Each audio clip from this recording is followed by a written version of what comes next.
E aí galera, beleza? Tudo tranquilos? Aqui é o professor Lampreia Júnior e hoje eu vou trazer para vocês um assunto bem interessante que são as revoluções inglesas. Revoluções porque, para alguns historiadores, foram duas revoluções, né? A chamada Revolução Puritana e depois a Revolução Gloriosa. Eu prefiro trabalhar com a perspectiva do Christopher Hill, historiador britânico, que diz que houve uma revolução dividida em dois momentos. Então, talvez fosse mais interessante chamar apenas de Revolução Inglesa. E essa revolução dividida em dois momentos seriam aí a Revolução Puritana e a Revolução Gloriosa, que são partes de um mesmo processo. Mas para entendermos um pouco disso, nós temos que voltar no tempo e procurar perceber como estava dividida a Inglaterra, né, antes da Revolução. Primeiro que, diferente de boa parte da Europa, a monarquia inglesa, o governo inglês, já era uma monarquia, já era um governo limitado. Desde o século XII havia a presença de uma Carta Magna, a primeira das constituições, né, que diminuía o poder do monarca e dava muitos poderes ao parlamento. É um processo inverso ao que já acontecia nas demais monarquias europeias. Então foi criada naquele momento, né, no século XII, a Câmara dos Lordes e a Câmara dos Comuns, um parlamento que limitava os poderes do rei. O rei não andava em tudo sozinho, ele era limitado ali pelos nobres e pela igreja e também por alguns representantes dos distritos eleitorais, também chamados de xerifes de condados, né? E aí a sociedade inglesa ela estava dividida em privilegiados e não privilegiados, assim como boa parte da sociedade europeia naquele período. Entre os privilegiados nós tínhamos o alto clero e a nobreza. No alto clero aí nós temos os cardeais, arcebispos, os bispos, os abades, aquela galera que está no topo da direção eclesiástica, aquelas pessoas que de fato dirigem, comandam a igreja. Na alta nobreza nós temos a chamada aristocracia feudal, uma nobreza nobiliárquica, ou seja, uma nobreza baseada em títulos que eram dados pela própria monarquia. Duques, condes, marqueses, viscondes. Muitas vezes essa nobreza ela disputava o poder com o próprio rei, né? Após várias medidas tomadas pelos monarcas, a alta nobreza ela vai perdendo força até desaparecer no século XVII, certo? Porque eles disputavam ali o poder com os monarcas, queriam ter mais poder que o rei não, peraí, não é bem assim, vamos diminuir o poder dessa galera e aos poucos eles foram perdendo poder. E aí vai surgindo uma outra nobreza, chamada de pequena nobreza ou de gentry, né? Que eram proprietários rurais enriquecidos. Essa galera, essa nova nobreza, né? Essa gentry, eles tinham um poder que não era garantido por títulos de nobreza. Eles até ganhavam alguns títulos de nobreza dos monarcas, mas o poder deles era garantido basicamente pela agricultura comercial que eles praticavam e que estavam em interesse direto ao Estado, né? Do lado dos não privilegiados, aí nós temos o restante da população, a maioria da população. Nós temos os artesãos, os camponeses, os servos e a nova classe que surge ali no renascimento comercial, que é a burguesia, né? A classe de comerciantes que vai crescendo cada vez mais e querendo participar das decisões políticas e econômicas do país, né? Essa parte dos não privilegiados, eles consistiam na maior parte da população e era a galera que possuía menos direitos políticos, né?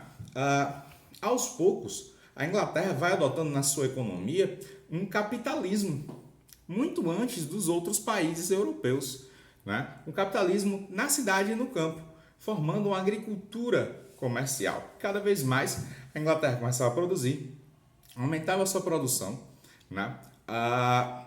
E para isso foi necessário uma estratégia. E essa estratégia foram o cercamento dos campos, né? Que foi basicamente cercar aquelas terras feudais chamadas terras comunais, né? E essas terras comunais, porque não sei se vocês devem já ter estudado lá sobre feudalismo, se não, depois eu vou postar um vídeo sobre feudalismo. Havia uma divisão das terras do feudo, né, na Idade Média. E essas terras estavam divididas em mansos servis, mansos senhoriais, mansos comunais ou common lands, e também as borderlands, as terras de fronteira entre um feudo e outro.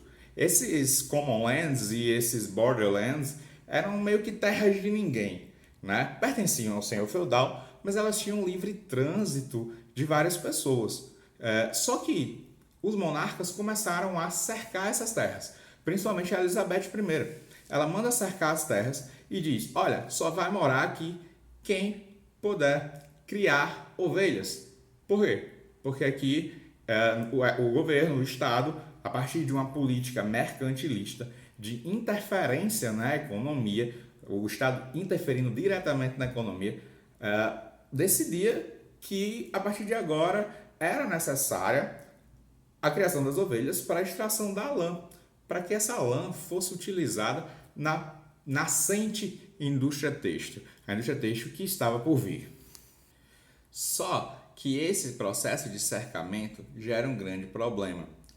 A galera que está lá morando nessas common lands, nessas borderlands, esses servos, pessoas não privilegiadas, pessoas pobres, pessoas que não têm dinheiro, não têm condições de adquirir ovelhas para poder vender a lã para as manufaturas lá das cidades, essas pessoas vão empobrecendo cada vez mais e são obrigadas a migrar para os centros urbanos.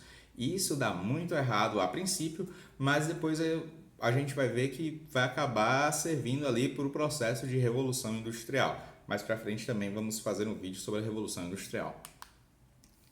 Bom, esses cercamentos também ajudam a dividir as cidades inglesas em realidades distintas, né? Nós temos de um lado uma rica burguesia mercantil e manufatureira, né, que fica nas melhores porções da cidade, no centro das cidades, e do outro a massa de trabalhadores urbanos desempregados, pessoas que migraram lá dos campos, foram para as cidades, mas que não tinham onde morar muitas vezes e não tinham emprego, não tinha emprego para todo mundo. Eles iam na ilusão de que teriam aí, né, emprego para todos, mas não tinham.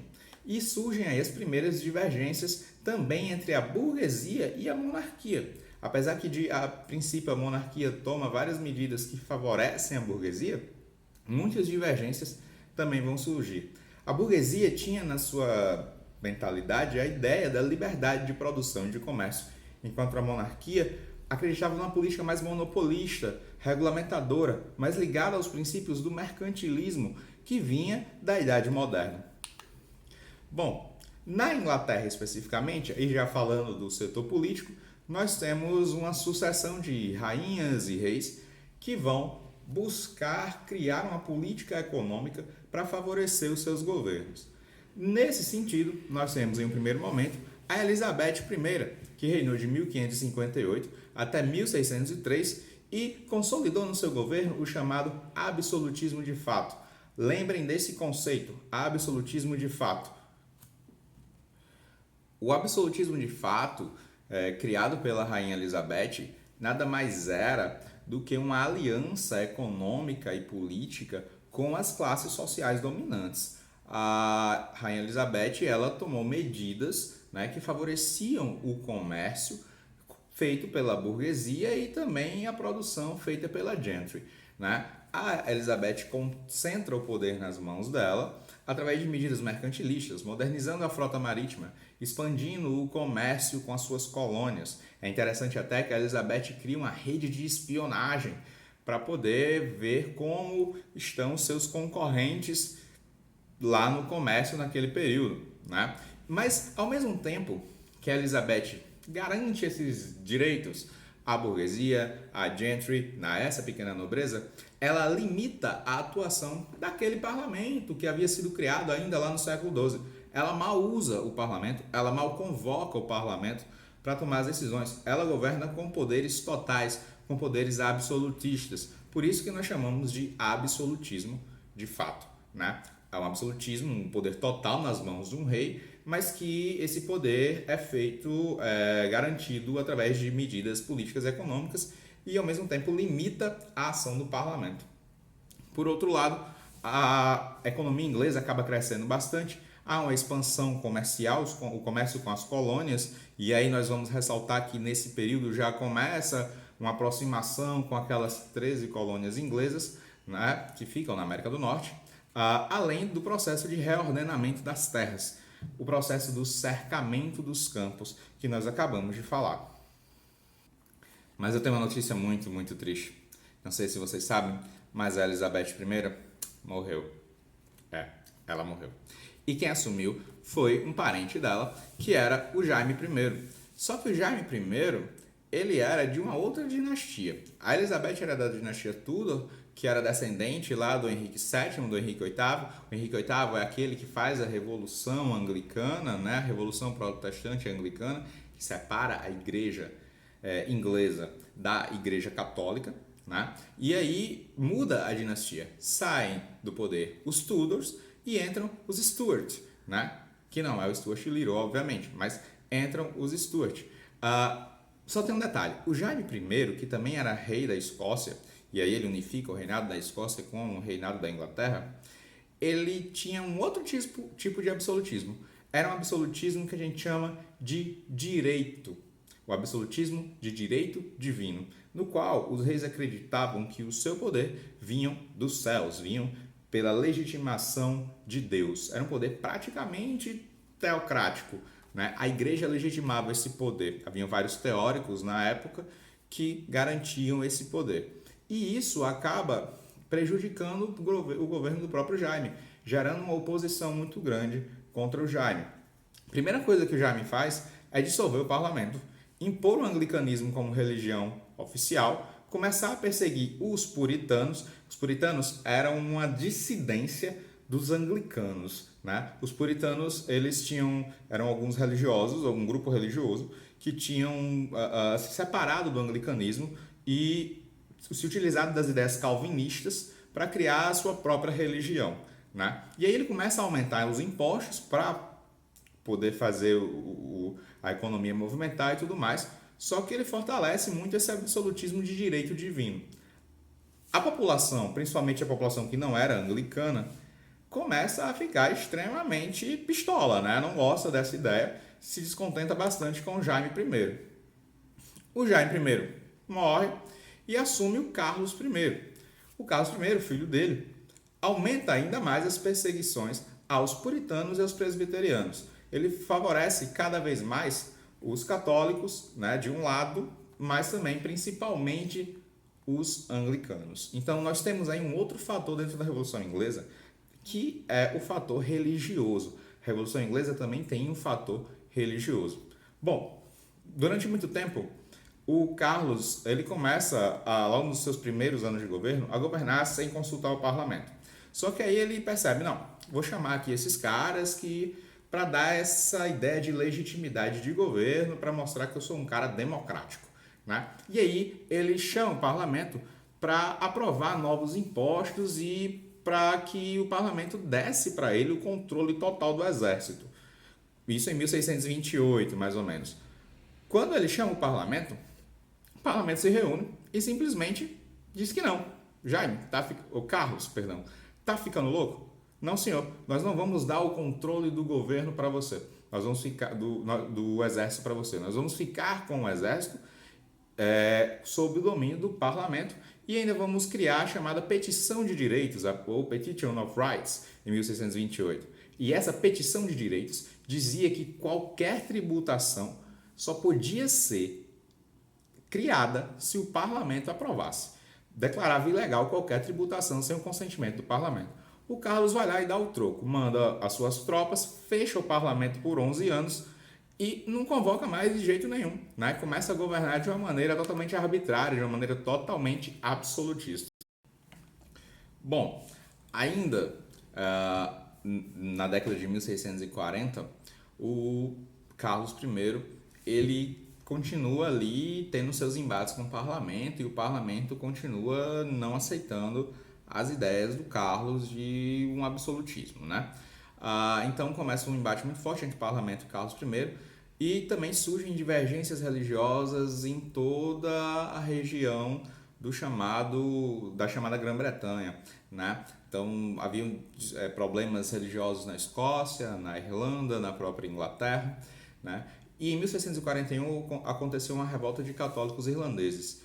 O Carlos I pede ao parlamento o controle do exército, que ele já havia, de certa forma, perdido antes, né?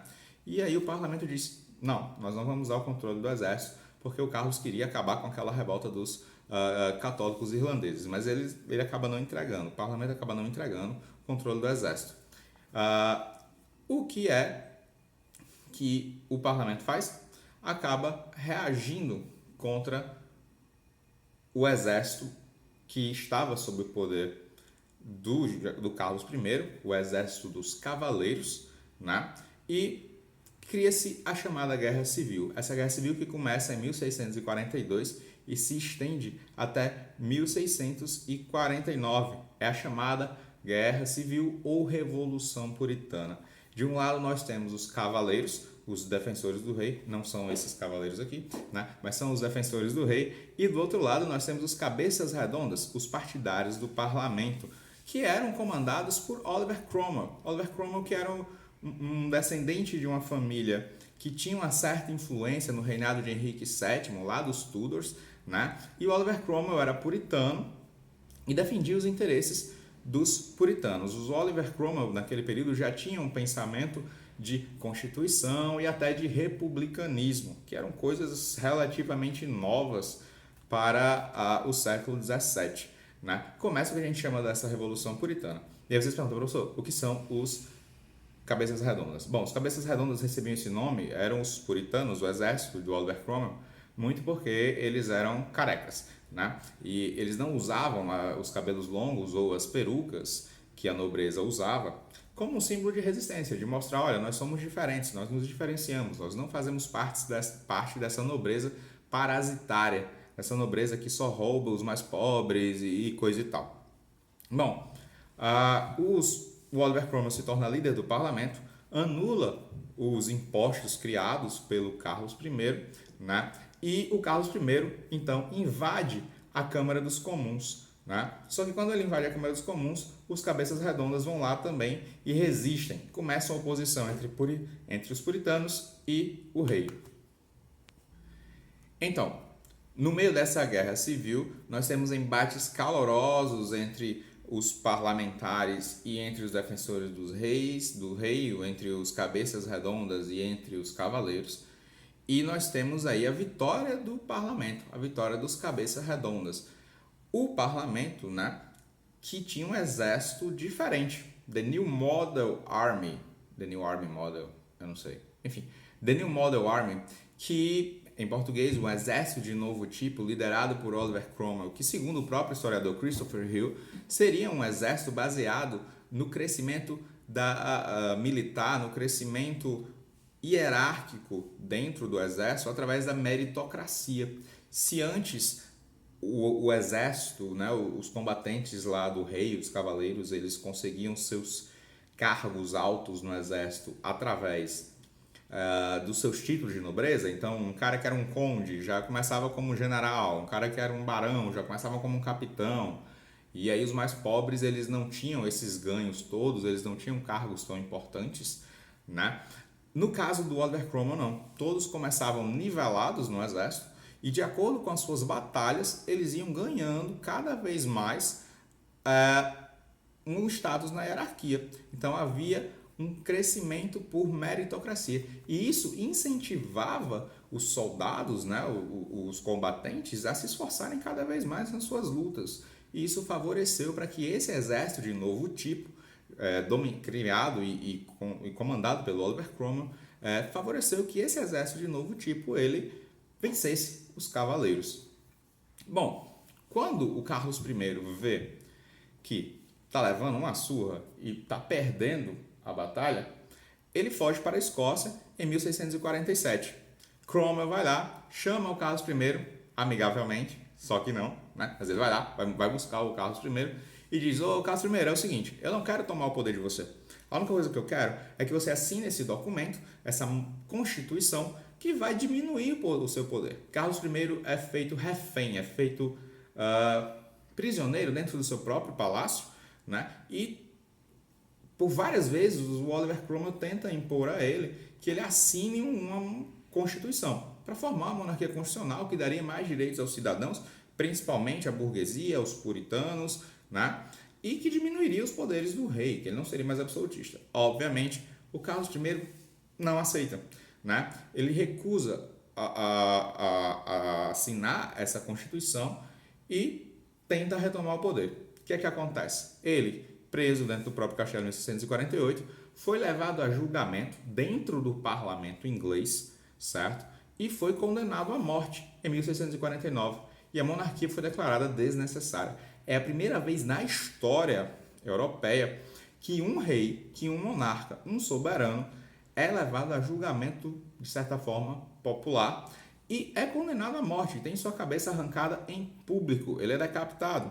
E reza a lenda, né, que na hora que o Carlos tá lá no, né, para ser decapitado, para ser condenado à morte, executado, quando eles metem lá o machado no pescoço dele, que a cabeça rola para um lado, o sangue espirra para o outro, o Oliver Cromwell pega a cabeça do Carlos, olha assim para a cabeça dele, pega a mão, passa a mão no sangue e diz: vejam, é tão vermelho quanto o nosso.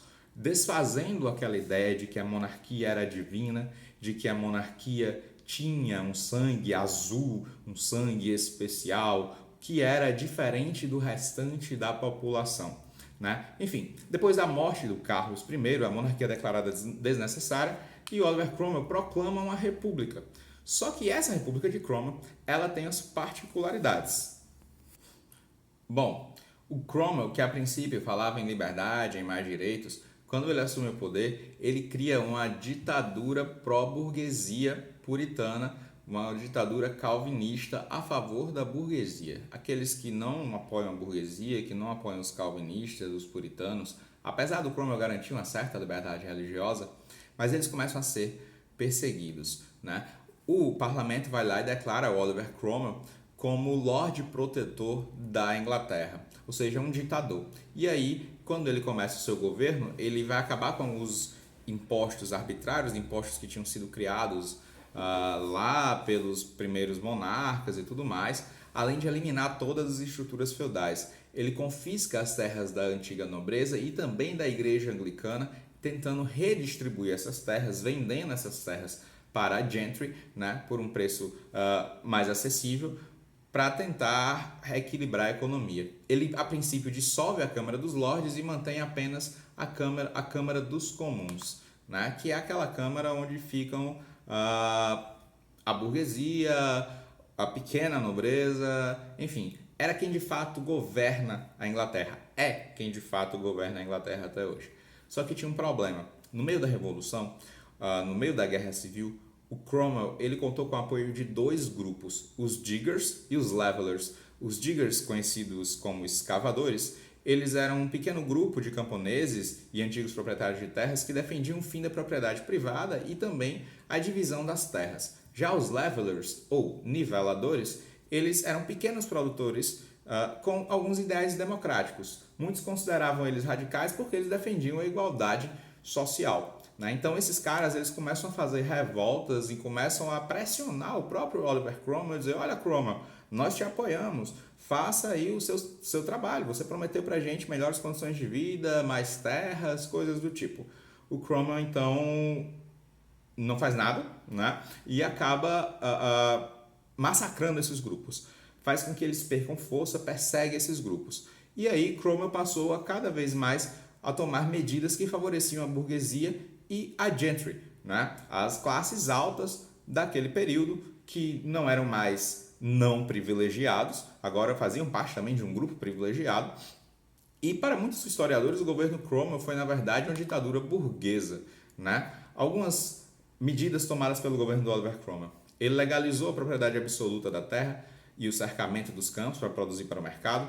Ele colocou de fato o liberalismo econômico para funcionar, apesar ainda do Estado interferir na economia.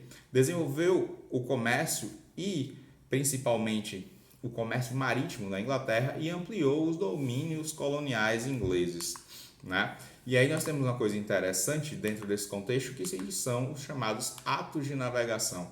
O Oliver Cromwell cria uma lei que diz o seguinte: somente navios ingleses poderiam transportar mercadorias inglesas ou de outros países para a Inglaterra. Em caso de venda para a Inglaterra, só navio de país de origem do produto estariam autorizados a entrar na Inglaterra. Ou seja, cortava o intermediário, cortava, por exemplo, os holandeses, que eram grandes revendedores naquele período. Os holandeses eles tinham um grande costume de comprar o açúcar brasileiro, vender na Inglaterra, pegar alguma coisa lá da Itália, vender nas 13 colônias. Enfim, os holandeses ganhavam muita grana com isso. O Oliver Cromwell vai lá e corta essa relação com a Holanda, o que gera uma guerra. A Holanda não reconhece o ato de navegação, essa guerra vai de 1651 a 1654. A Inglaterra vence porque já está com a sua frota naval muito fortalecida, né? E fortalece cada vez mais o seu comércio marítimo. E aí Cromwell vai ganhando tanto poder, mas tanto poder, que em 1654 ele simplesmente decide fechar o parlamento. Ele simplesmente dissolve o parlamento. E aí governa como um ditador mesmo, né?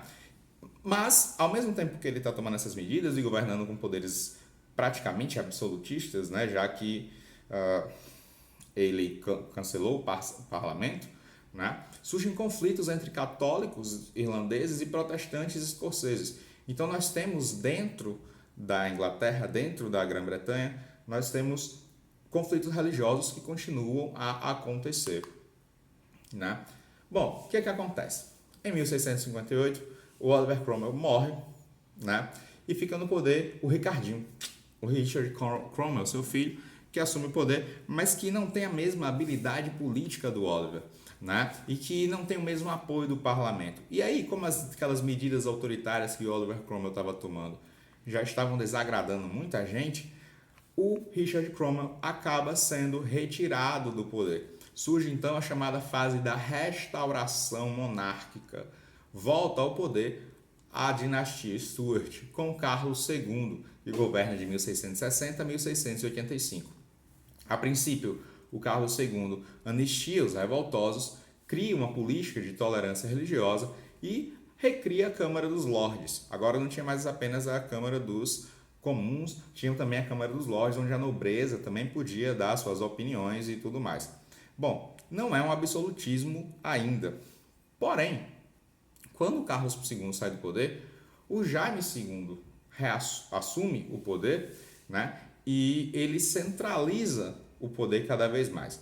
O Jaime II, que governou entre 1685 e 1688, ele tenta restaurar o absolutismo. E aí é aquele absolutismo de direito, o absolutismo de direito divino, principalmente porque ele se converte ao catolicismo e favorece cada vez mais os católicos, né? Então, surgem aí cada vez mais conflitos com o parlamento e o parlamento começa a ameaçar o rei Jaime II.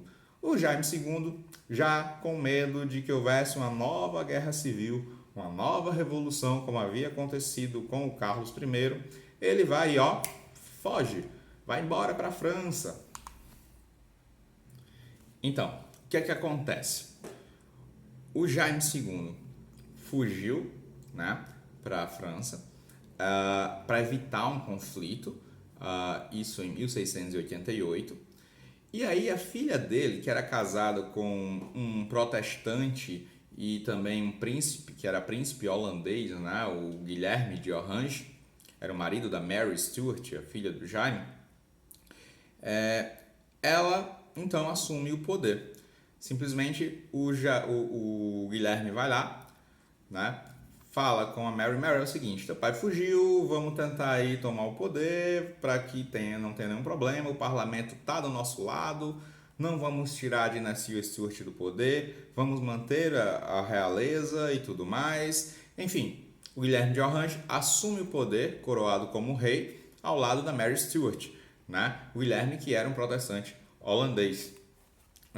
Só que tem um detalhe.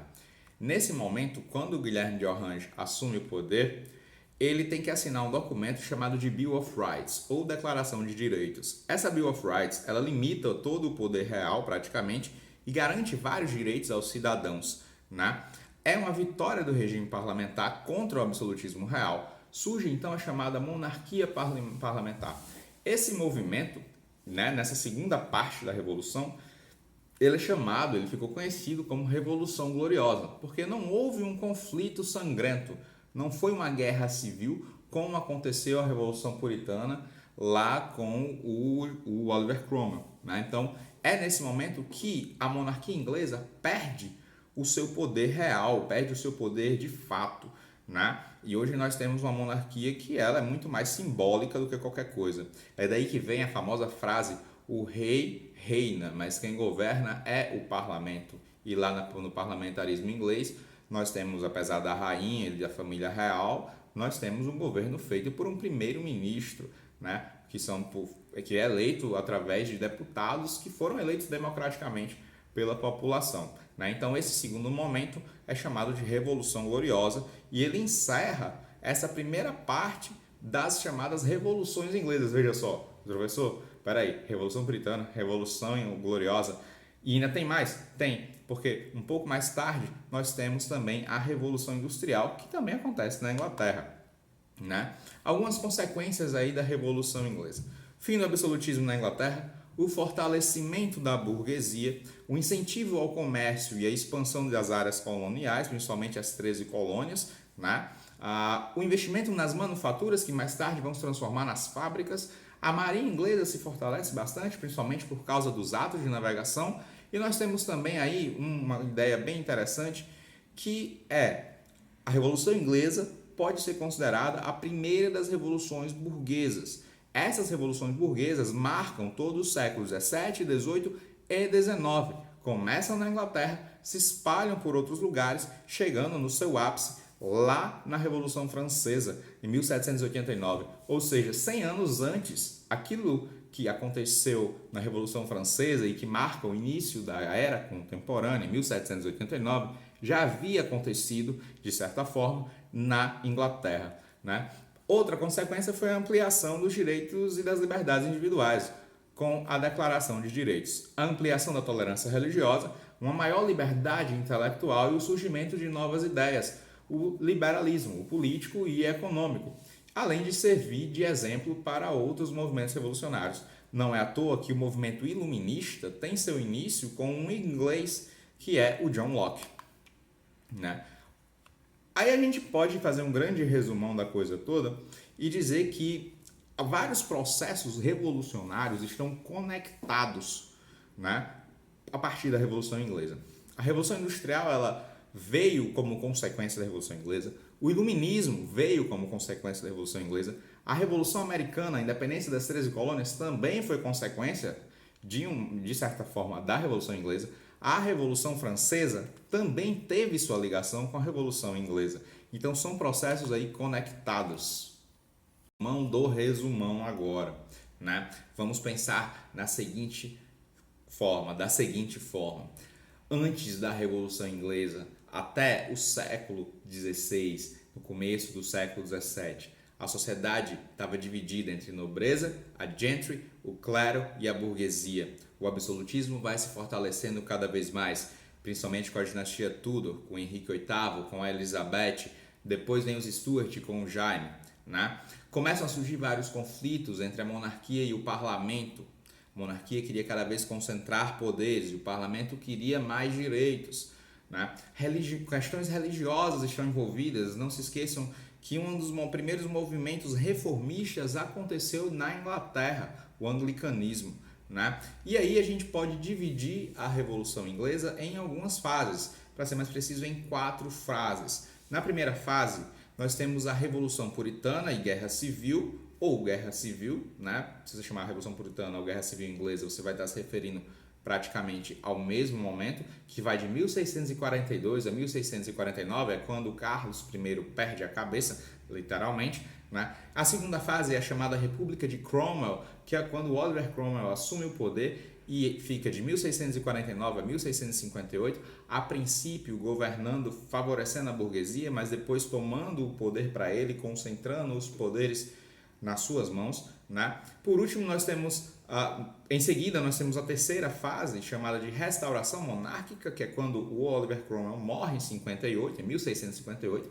O Richard Cromwell assume o poder, o seu filho, mas por falta de habilidade política ele não consegue governar. né? Ele não tem apoio do parlamento, e aí há uma restauração monárquica. Os Stuart voltam ao poder em 1658 e permanecem até 1689, né? Primeiro com o Carlos II e depois com o Jaime II. A quarta fase e última fase desse processo revolucionário inglês foi a chamada Revolução Gloriosa, que se deu em 1689, quando Jaime foge para a França para evitar um conflito maior com o parlamento e a sua filha, Mary Stuart, junto com Guilherme de Orange, assumem o poder com o apoio do parlamento, tendo que assinar um documento chamado The Bill of Rights, ou a Declaração de Direitos, que limitava o poder do rei e dava poderes para o parlamento e para o restante da sociedade. Nós temos aí que perceber que a Revolução Inglesa foi a primeira das revoluções burguesas e que influenciou as revoluções seguintes na Europa. Além disso, consolidou a monarquia parlamentarista na Inglaterra, transformou a Inglaterra naquilo que ela é hoje. Beleza? Então, vou ver aí como faço para postar esse vídeo. Muito obrigado aí pela atenção de vocês. Espero que auxilie muito nos seus estudos, que ajudem nos seus estudos. E é isso aí, que a Atena esteja com vocês.